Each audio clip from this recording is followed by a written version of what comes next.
আসসালামু আলাইকুম। এটা হলো ওভেন। তো আমরা এখানে দেখেন এটা খুলছিলাম। এটা কিন্তু মাইক্রো ওভেন না, এটা জাস্ট ওভেন, ইলেকট্রিক ওভেন আর কি। তো এই প্রথম এটা হলো থার্মোস্ট্যাট, যার সাথে হিটকে আমরা একটু কম বেশি করতে পারবো। আর এখানে দুই ধরনের হিটার আছে, যেমন এই একটা হিটার আর নিচে আর একটা হিটার।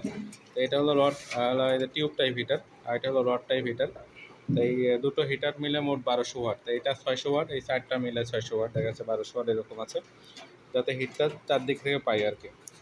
আর এখানে আমাদের সুইচ করা এটা, এটা একটা হিটার বা দুটো হিটার ধরবে সেইভাবে সুইচ করা আছে। আর এখানে প্রথমে একটি টাইমিং লাইন করা আছে। তো দেখেন এই যে পার্টগুলো। তো এটা মূলত কারেন্ট বেশি নাই। আর মাইক্রোওভেন হলো দ্রুত হয়, এখানে একটু আস্তে আস্তে হয়।